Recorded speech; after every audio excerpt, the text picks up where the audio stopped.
दोस्तों भारत और West Indies के दरमियान चौथा टी20 मुकाबला बेहद ही रोमांचक रहा और इस रोमांचक मुकाबले में भारत ने 9 विकेट से शानदार जीत हासिल कर ली है और इसी जीत के साथ 5 टी20 मैचों की सीरीज अब 2-2 की बराबरी पर आ गई है और 5वां टी20 मुकाबला अब बेहद ही रोमांचक और निर्णायक होने वाली है। पर पहले अब आते हैं चौथे टी20 मुकाबले पर। चौथे टी20 मुकाबले में वेस्ट इंडीज ने टॉस जीतकर पहले बैटिंग करने का फैसला लिया और शुरुआती 57 रनों पर ही वेस्ट इंडीज ने 4 विकेट खो दिए थे। पर इसके बाद 5वें विकेट के लिए सेहोप और सिमरॉन हिटमायर के दरमियान एक लंबी साझेदारी हुई और दोनों ही बैट्समैनों ने बैटिंग करते हुए अच्छे शॉट लगाए और भारतीय बॉलर्स के लिए तो एक वक्त बड़ी सिरदर्द बन गए। पर 106 रनों की पारी पर ही वेस्ट इंडीज का 5वां विकेट गिरा। सेहोप 45 रन बनाकर पवेलियन लौटे। पर इसके बाद सिमरॉन हिटमायर ने वेस्ट इंडीज की पारी को अकेले छोर पर संभाला। भले ही एक के बाद एक विकेट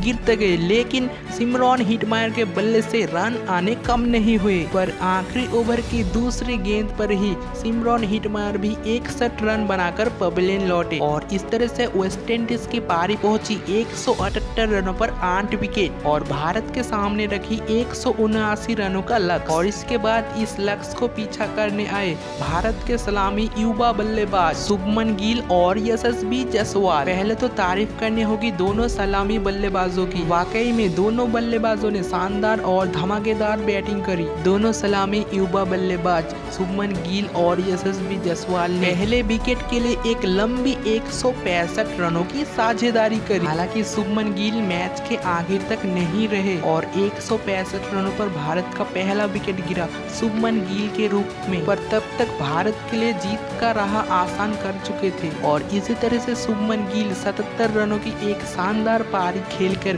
पवेलियन लौटे। यशस्वी जायसवाल जो कि 84 रनों की शानदार पारी खेलकर नाबाद रहे और इसी के साथ तीसरे नंबर पर आए तिलक वर्मा भी 7 रन बनाकर नाबाद रहे। और इसी तरह से भारत ने 179 रनों की लक्ष्य को एक विकेट खोकर 17 ओवर्स में ही लक्ष्य को पूरा कर लिया और भारत ने ये चौथा टी20 मुकाबला 9 विकेट से जीत लिया और इसी के साथ 5 टी20 मैचों की सीरीज अब 2-2 की बराबरी पर आ गई है और अब 5वां टी20 मुकाबला बेहद ही रोमांचक और निर्णायक होने वाली है। तो आप हमें पहले से ही कमेंट करें 5वां टी20 मुकाबला कौन जीतेगा, भारत या वेस्ट इंडीज। और हाँ दोस्तों, चैनल को जल्दी से कर दे सब्सक्राइब और बेल आइकन को दबाना ना भूले ताकि क्रिकेट के फटाफट अपडेट आप तक पहुंचे, क्योंकि हम क्रिकेट के फटाफट अपडेट लाते रहते हैं।